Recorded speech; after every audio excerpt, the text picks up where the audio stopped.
안녕하세요. 지난 시간에 핵심 기초는 다 끝났고요. 이제 영어의 기초의 제일 중요한 부분은 다 이제 정리가 됐고, 이제 각 파트별로 좀 더 구체적으로 들어가는 거예요. 그래서 이제 지금부터는 우리 지난번에 본 수업 내용에서 했던 단원별로 이제 쭉 정리를 할 건데, 일단 이제 공부할 때 우리가 핵심 기초에서 팔품사를 먼저 하고, 그 다음에 이제 뭐 문장의 종류 이렇게 이제 넘어갔었거든요. 그러면 이제 팔품사 부분이 이제 좀 공부한 지 또 시간이 좀 흘렀으니까 저 복습하는 부분에서 지금 이제 우리 책 교재로 진도별로 하면 챕터 2에 이제 동사 기초로 들어가야 되거든요. 근데 이제 여러분들 공부할 때 팔품사를 우리가 먼저 배웠으니까 이 팔품사를 먼저 하는 게 이제 복습하는 데 좀 도움이 될 거예요. 그리고 좀 더 쉬운 부분이 좀 더 여기 많이 있고 연결되는 부분도 있고 하니까 챕터 2의 동사 기초를 뒤에 하고요. 챕터 3의 품사 기초를 먼저 할 거예요. 그래서 교재는 28페이지부터 먼저 정리를 한 다음에 그 다음에 저 동사 기초를 이제 뒤에 하는 걸로 할 테니까 그렇게 이제 순서는 약간 바꿔서 할 거예요. 자, 그래서 이제 이 시간에는 챕터 3의 품사 기초, 그 중에 이제 유니트 1 일치, 명사, 관사, 대명사 이제 이 부분 하는 거예요. 우리 맨 처음 수업 시간에 맨 처음 시작했던 게 바로 명사, 대명사, 형용사, 부사 이렇게 해서 이제 쭉 시작을 했거든요. 그래서 이제 그 순서대로 또 나가는 거니까 이제 여러분들도 공부할 때 이제 여기에 맞춰서 이제 하시면 좀 편하게 할 수가 있고 이해도 더 빨리 될 테니까 이렇게 해요. 자, 그러면 28페이지에 보면 일치, 명사, 관사, 대명사 이렇게 쭉 나오는데 거기서 이제 간단하게 좀 정리를 해드릴 테니까 정리를 해 놓으세요. 그런데 이제 책에다가 바로 적지 말고 연습장에다가 먼저 좀 적어 놓고 수업 다 끝나고 나서 이제 책에다가 좀 더 핵심만 다시 이제 나중에 복습할 수 있게 여러분들이 다시 한번 정리를 해보고요. 그리고 이제 파트가 끝날 때마다 바로 또 연습 문제들이 있거든요. 그래서 그 연습 문제는 가급적 차례대로 풀 거니까 이제부터는 이제 중간중간에 약간 어려운 게 나와요. 근데 그건 왜 그러냐면 이제 본 수업하고 맞물려서 그러는 거기 때문에 본 교재랑 같이 보면서 여러분들이 정리하는 것도 도움이 될 수가 있으니까 이제 그렇게 알고, 대신 이제 어려운 부분이 있으면 여기서 좀 가볍게 넘어가도 괜찮아요. 여러 번 이제 반복을 하면 되는 거니까 처음에 어렵다고 너무 그 부분 복습하는 데다 시간 많이 들이지 말고 일단 쉬운 거부터 확실하게 해두고요. 복습 어려운 부분은 여러 번 그냥 반복한다 이런 기분으로 하셔야 돼요. 처음에 너무 완벽하게 해서 완벽하게 하나하나 끝내야겠다 이렇게 생각하다가 오히려 시간이 더 늦어질 수가 있거든요. 더 어렵게 느낄 수도 있고. 그래서 이제 그런 부분도 좀 어려운 부분은 좀 가볍게 넘어가세요. 표시만 잘 해두고. 자, 이제 시작은 28페이지에 이제 거기서 일치에서부터 해요. 일치라는 말은 좀 생소할 수가 있는데 이제 여기서부터 시작을 해요. 독해 문장이든 독해 문장이든 문법 문장이든 영어 문장에 나오면 항상 순서는 이런 식으로 하세요. 제일 먼저 문장을 분석을 해야 되거든요. 그러면 이제 문장 분석을 하는 것도 처음에 좀 익숙치 않을 때는 시간이 좀 오래 걸리겠지만 실수도 많이 하고 그러겠지만 이게 이제 거듭되다 보면 점점 정확해지고 실수가 줄어들거든요. 그러니까 이제 시간이 빨라질 거예요. 그래서 맨 처음에 문장 분석할 때 시간이 너무 많이 걸려서 독해도 시간이 많이 잡아먹고 이제 이런데 이걸 어떻게 해야 되냐? 그건 결국은 시간과 연습이 해결해 주는 거예요.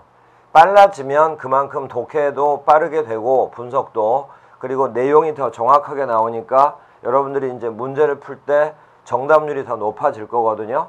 그러다 보면 이제 시간도 더 절약도 되고 빠르게 풀 수가 있으니까 이게 이제 여러분들 과정으로 생각을 해야 돼요. 문장 분석하는 방법이요. 맨 처음에 문장의 동사를 찾아요. 근데 기초가 없을 때는 이 문장의 동사를 찾는 것도 처음엔 쉽지가 않거든요. 그런데 계속 연습을 하다 보면 이게 이제 점점 정확해진다 이런 얘기예요. 그리고 나서 수식어를 제외해요. 예전에 다 한번 했던 얘기예요. 이걸 다시 한번 이제 정리를 해주는 거지. 그리고 수식어도 대표적인 수식어들도 있지만 이런 형태에서 벗어나는 수식어도 있으니까 이 2번도 여러분들이 공부하다 보면 계속해서 이제 쌓여가고 실력이 늘어가는 거예요. 수식어의 대표적인 건 부사. 부사가 나오면 한 단어짜리라도 이렇게 괄호를 쳐놓고 앞, 뒤를 연결해서 보라 이 말이에요. 자, 또 하나. 전사가 나오면 반드시 뒤에 명사나 대명사가 와야 되니까 이렇게 바로 괄호를 쳐버려요. 그리고 또 그 앞과 뒤를 이렇게 연결해서 보라 이 말이고. 그래서 문장의 동사를 찾고 그 다음에 수식어구를 제외하고 나면 그 다음에 이제 핵심 요소가 남겠죠. 이 핵심 요소가 바로 이것들이에요. 문장에서 주어, 목적어, 보어. 이제 처음보다는 많이 여러분들이 좀 익숙해졌을 거예요. 목적어라든가 보어라든가 이런 것들이. 그래서 이제 이 목적어랑 보어가 어떻게 있냐에 따라서 문장의 오형식이라는 게 구별이 된다고 그랬죠. 그래서 오형식이 구별이 되면 각 형식에 맞게 해석을 한다. 각 형식에 맞게 문장 해석을 한다. 이렇게 여러분들이 이제 흘러가면 그러면 이제 문장마다 해석이 정확하게 하나씩 될 거라 이거예요. 자, 그리고 이제 이게 끝나고 나서 이제 그 다음 단계로 또 넘어가는 부분이 있는데 그건 이제 나중에 하기로 하고요. 문장의 동사를 찾고 수식어구를 제외하고 나면 문장의 동사 앞에 있는 명사나 대명사가 주어일 거 아니에요? 그래서 이제 오늘은 일치라고 하는 부분으로 이제 바로 넘어갈 건데 이 일치라는 것에는 크게 두 가지가 있거든요. 그 중에 첫 번째 수외일치라는 게 있어요. 그 수외일치에 대해서 일단 집중해서 하세요. 그리고 또 하나가 시제일치라는 게 있는데 시제일치는 그 동사의 시제를 먼저 배우고 나서 이제 해야 되는 부분이 있거든요. 그래서 이제 그 부분은 아직 안 배웠기 때문에 어려울 수가 있는데 시제일치도 몇 번 듣다 보면 쉽게 처리할 수가 있을 거예요. 그래서 먼저 수외일치부터 하고 시제일치 간단하게 설명하는 걸로 하고요. 수외일치라는 게 뭐냐면 문장의 동사를 찾고 그 다음에 이제 주어를 찾았죠. 그래서 이제 주어를 찾았다고 해요. 그러면 주어의 수가 나올 거라고요. 그 얘기가 무슨 얘기냐면 단수인지 복수인지가 이렇게 나올 거 아니에요. 단수 하나, 복수는 둘 이상. 대신 이제 여기서는 명사편에서 이제 좀 더 구체적으로 배우겠지만 명사는 셀 수 있는 명사가 있고 셀 수 없는 명사가 있거든요. 그 중에 셀 수 있는 명사는 단수, 복수가 확인이 가능해요. 책 한 권, 책 두 권 이런 식으로 해서 주로 이제 셀 수 있는 명사랑 관련이 되는 건데 주어를 찾았는데 만약에 단수다. 그러면 동사를 쓸 때 단수 취급을 해줘야 돼요. 주어를 찾았는데 만약에 복수면 또 동사를 쓸 때 복수 취급을 해줘야 되거든요. 이런 걸 수외일치라고 하는 거예요. 수외일치. 그러면 이제 구체적으로 할 테니까 확인을 하세요. 주어가 만약에 단수다. 그런데 동사를 단수 취급해야 된다. 그랬을 때 만약에 문장의 동사가 비동사잖아요. 그러면 현재라면 is를 쓰란 얘기고요. 과거면 was를 쓰란 얘기예요. 만약에 주어를 찾았는데 복수였다고 해요. 복수명사. 그러면 또 동사를 쓸 때 복수 취급을 한다고 그랬죠. 비동사라면 현재라면 are를 쓸 거고 과거라면 were를 쓰겠지. 이런 걸 바로 수외일치라고 한다 이 말이에요. 자, 계속이요.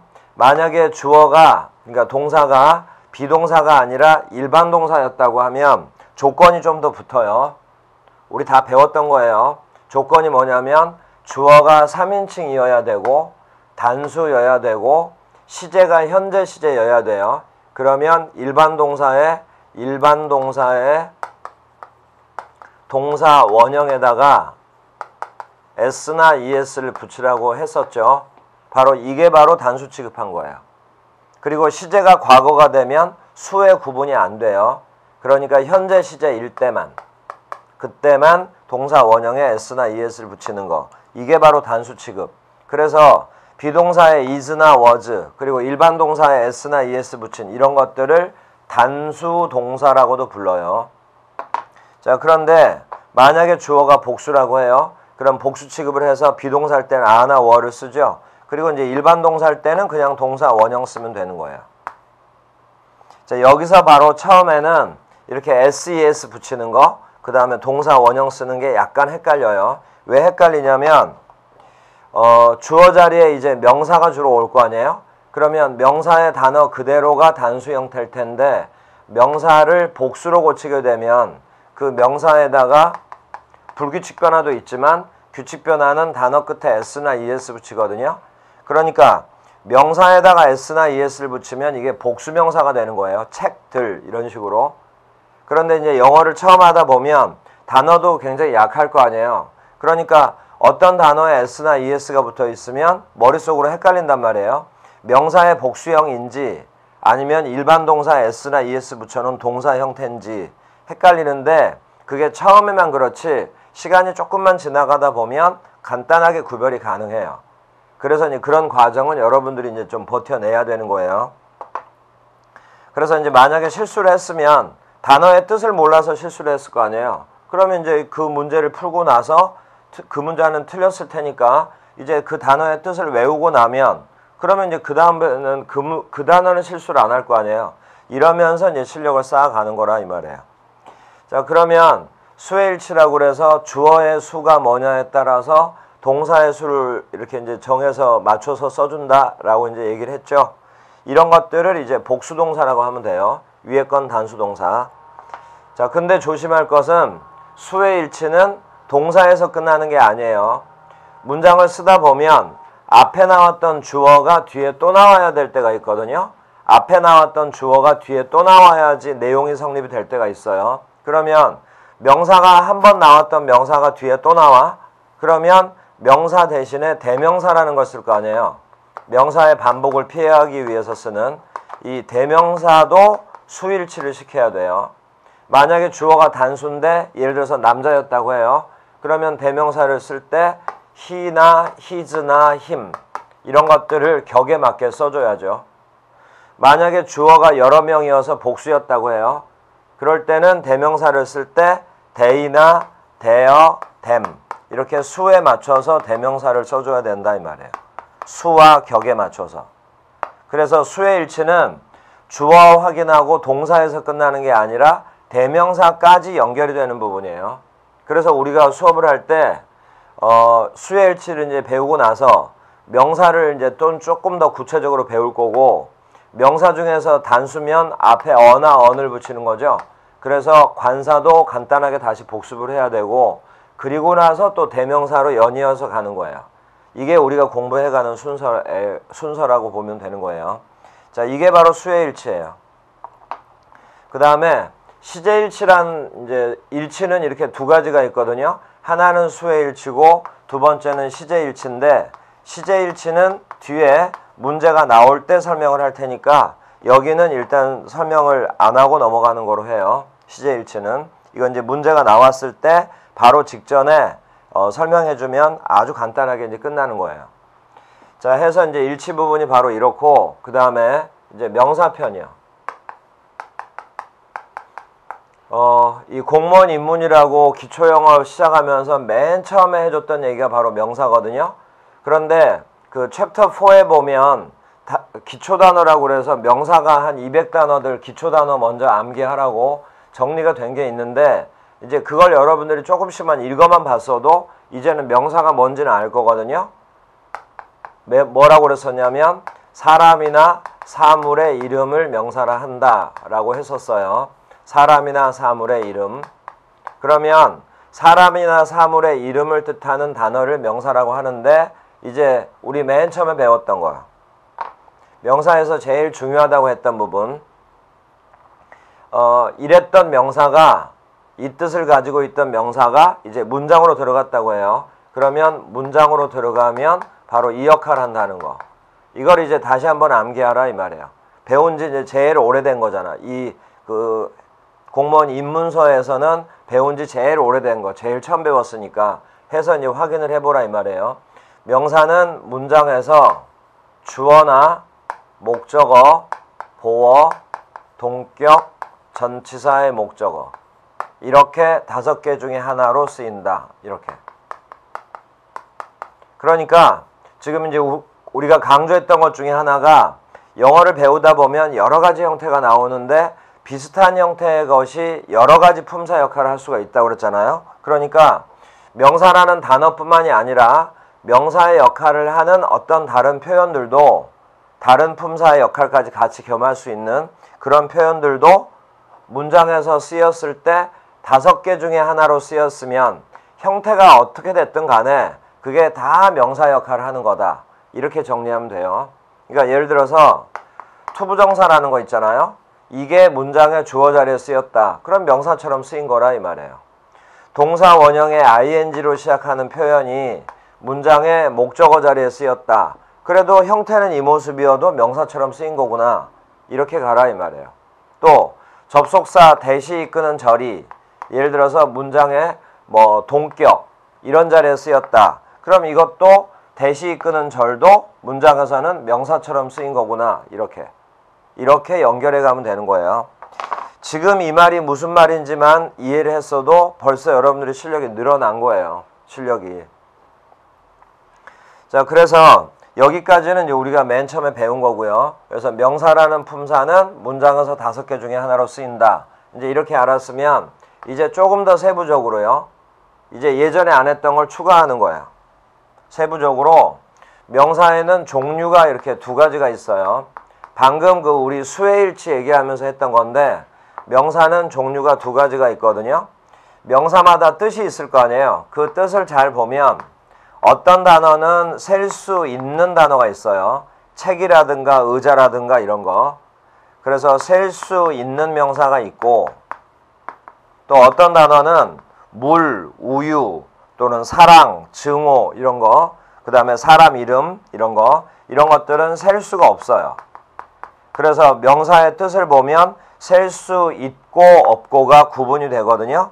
당연히 몇몇 단어는 우리말이 아니라 영어기 때문에 영어라는 언어를 우리가 배우기 때문에 헷갈리는 게 예를 들어서 있어요. 예를 들어서 돈 같은 거 우리가 생각하기에는 당연히 셀 수 있는 거 아니냐 이럴 수가 있는데 영어에서는 돈은 셀 수 없는 명사에 속해요. 빵 같은 것도 마찬가지고 빵을 왜 못 세냐 이럴 수가 있지만 빵도 셀 수 없는 명사에 속해요. 그래서 우리가 영어라는 언어, 우리 언어 말고 다른 언어를 배우니까 그런 언어들 우리말하고 좀 헷갈리는 건 받아들이면서 가야지 거기서 의문을 가지면 공부하기 아주 힘들어진다고요. 자, 이렇게 해서 이제 뜻을 가지고 셀 수 있는 명사와 셀 수 없는 명사를 구분을 할 수 있다고요. 셀 수 있는 명사는 다시 2개로 나뉘어요. 보통 명사라는 게 있고 집합 명사라는 게 있고 그런데 이거 전혀 어려운 구별 아니에요. 셀 수 없는 명사는 다시 또 나뉘어요. 물, 우유 이런 물질 명사라는 게 있고 사랑, 증오, 생각 이런 건 눈에 안 보이는 거죠. 이런 걸 추상 명사라고 하고 사람 이름, 나라 이름, 도시 이름 이런 것들은 세상에 거의 하나밖에 없는 거 이런 것들은 고유명사라고 하거든요. 이렇게 세분화되는 거예요. 자, 근데 그러면 요 5개 중에 구분은 어떻게 하냐? 이건 금방 할 수가 있으니까 여러분들 별로 고민을 안 해도 괜찮아요. 그러면 다시 이제 크게 이제 나누게 되면 셀 수 있는 명사와 셀 수 없는 명사가 있는데 이걸 우리가 왜 나눠서 공부해야 되냐? 이제 거기서부터예요. 이제 앞으로는 셀 수 있는 명사는 이렇게 부르기로 해요. 수라는 단어로 그냥 간단하게 나타내기로 하자고요. 수를 뜻하는 명사, 그러면 셀 수 있는 명사다. 양을 뜻하는 명사, 그러면 셀 수 없는 명사다. 이렇게 이제 간단하게 구별하기로 하고 그냥 편의상. 그래서 이제 수와 관련된 그 명사들에는 보통 명사, 집합 명사, 양, 셀 수 없는 명사에는 이렇게 이제 3가지로 나뉜다 했죠. 자, 이제는 그 특징이요. 셀 수 있는 명사는 특징이 하나면 하나라고 해서 부정관사를 반드시 붙여야 돼요.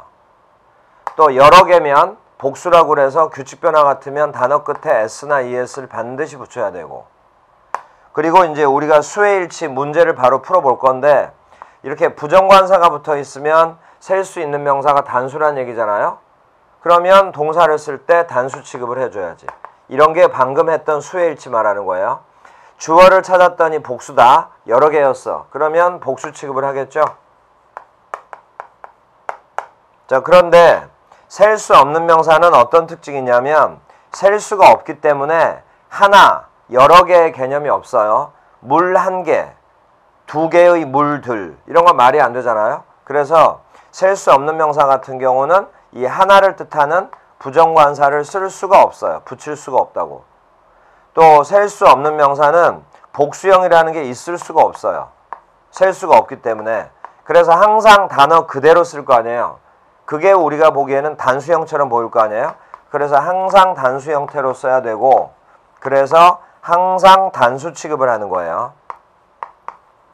바로 이런 차이가 있기 때문에 우리가 셀 수 있는 명사, 없는 명사를 구분을 하는 거라고요. 그리고 나중에 형용사 가서 배우겠지만 man이라는 형용사는 셀 수 있는 명사만 수식할 수 있어요.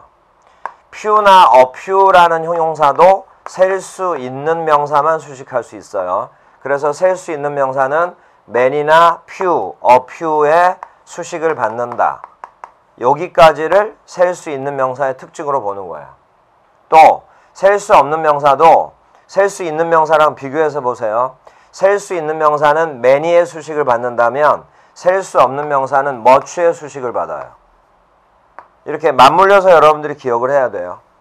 또 셀 수 있는 명사가 few나 a few의 수식을 받는다면 셀 수 없는 명사는 little이나 a little의 수식을 받는다.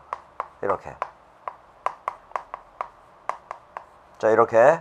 그런데 이제 이런 부분은 지금 기초에서만 나오고 그럼 본 수업에 가서는 설명 안 하는 거냐? 그게 아니라 본 수업에서도 이 설명을 똑같이 해준다고요. 그러니까 지금부터 우리 수업하는 부분은 본 수업과 내용이 많이 겹쳐 나와요.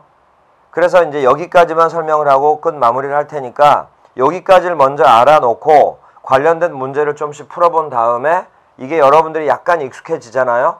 그리고 나서 본 수업의 명사 파트를 배우게 되면 처음에 그냥 쉽게 여러분들 넘어갈 수 있을 거 아니에요. 그런 효과를 보게 하기 위해서 지금 간단하게 설명을 해주는 거예요. 본 수업과 겹치긴 하지만. 자, 여기까지를 이제 명사라 보면 돼요. 명사 맨 처음에 배웠던 거에서 폭을 조금 더 넓혀서 여기까지 왔어요. 대신 이제 본 수업에 가면 여기에다가 이제 좀 더 구체적으로 들어가겠죠. 그 부분이 여러분들이 본 수업 내용까지만 돼서 본 수업의 교재까지만 알게 되면 더 이상 이제 그 명사랑 관련된 문법적인 부분은 공부를 안 해도 괜찮아요.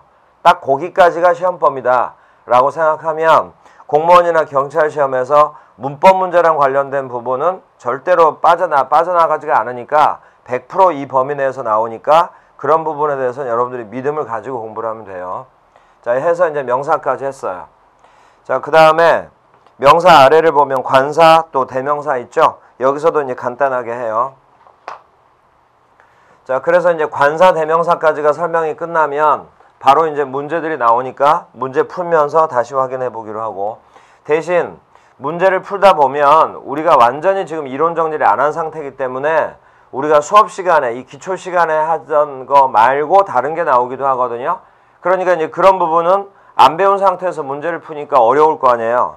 그런데 그런 부분을 체크만 잘 해놓으면 나중에 본 수업하고 바로 연결이 돼서 다 해결이 된다 이거예요. 그러니까 어려운 게 나오면 거기서 너무 스트레스 받거나 시간을 너무 많이 끌거나 하지 말고 표시를 잘 해두고 그냥 넘어가는 식으로 공부를 하라 이 말이에요. 자, 이제 관사.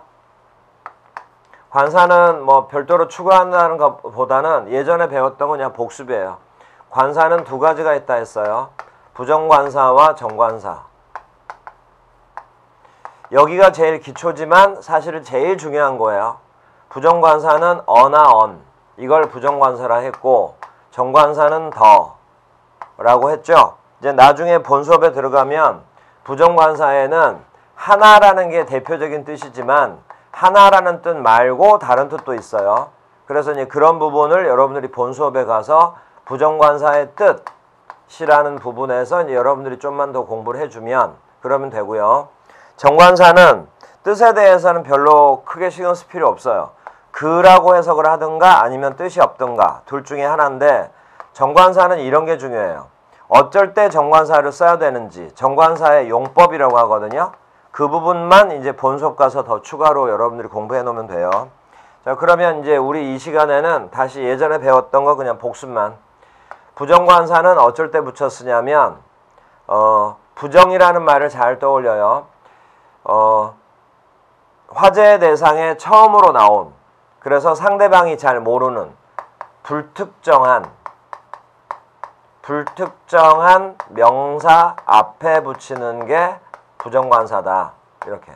그러면 정관사 더, 뜻이 그라고 했던 더는 어디다 붙이냐면 이 정이라는 게 바로 특정하다라고 그랬어요. 그래서 무슨 예유가 됐든 상대방이 뻔히 알 수 있는 어떤 특정한 명사에 쓸 때 그때 그 특정한 명사에는 셀 수 있건 없건 상관없이 더를 붙인다. 특정한 명사 앞에 붙인다.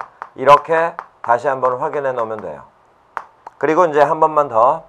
부정관사는 상대방이 잘 모르는 명사 앞에 붙이는 건데 반드시 단수일 때만. 그러니까 불특정하다 하더라도 복수일 때는 어나 언을 못 붙여요. 어나 언은 하나란 뜻이 있기 때문에. 그런데 정관사는 특정하기만 하면 단수건 복수건 상관이 없어요. 단수명사 앞에 복수명사 앞에 다 쓸 수 있고 우리 방금 배웠던 셀 수 있는 명사 앞에 쓸 수도 있고 셀 수 없는 명사도 상대방이 뻔히 알 수 있는 특정하기만 하면 셀 수 없는 명사에다가도 더를 붙일 수 있는 거예요. 자, 여기까지가 우리가 배웠던 관사예요. 자, 관사는 여기까지만. 그 다음 대명사. 대명사는 또 우리가 이제 명사 바로 뒤에 연이어서 배웠던 게 대명사거든요. 대명사는 우리 맨 처음에 배웠던 거 명사의 반복을 피하기 위해서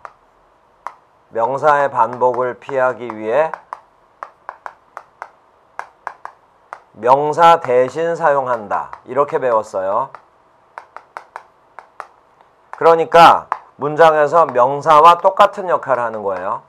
문장에서 명사와 같은 역할. 그게 바로 뭐냐면 다시 한번 해요. 명사와 똑같은 역할이기 때문에 대명사도 문장에서는 이렇게 5개. 주어, 목적어, 보어, 동격, 전치사의 목적어. 이렇게. 그래서 명사와 대명사는 역할이 똑같다고 보면 되는 거예요. 문장에서의 역할은. 그래서 명사와 대명사를 합쳐서 명사의 역할을 하는 것들 해서 명사 상당 어구라고 부른다. 여기까지도 이제 설명들이 기억이 날 거예요. 자, 대명사는 이제 뭘 해야 되냐면 명사 대신 쓴다 그랬죠? 여기서 이제 세부적으로 들어가는 거예요. 명사 대신에 아무렇게 쓰는 게 아니라 명사의 수, 성, 격 또는 뭐 인칭 바로 이것에 맞게 대명사를 하나하나 써줘야 돼요. 이것에 맞게. 그러면 수라는 게 뭔지 다시 해봐요. 수라는 게 뭐냐면 이 명사가 대신 이제 명사가 반복됐을 때 이제 대명사를 바꿀 거 아니에요. 이 명사가 단수냐 복수냐 이거. 성이라는 건 뭐냐면 명사의 뜻이 있을 거 아니에요. 그럼 그 뜻이 사람이냐 사물이냐가 나뉘어질 거고 사물이라는 건 물건 말하는 거예요. 사람일 때는 다시 남자냐 여자냐가 구별이 될 거 아니에요. 그러면 남자면 이런 걸 남성, 여자면 여성, 사물이면 중성 이렇게 해서 그것에 맞는 대명사가 있단 말이에요. 그래서 이제 거기에 맞게 써라 이 말이에요. 예를 들어서 boy 그러면 he 이렇게, girl 하면 she, 뭐 desk 하면 it 이런 식으로. 그 다음 격이라는 건 뭐냐면 명사가 주어 자리에 쓰이고 목적어 자리에 쓰이고 전사의 목적어 자리에 쓰일 거 아니에요. 보어 자리에 쓰이고.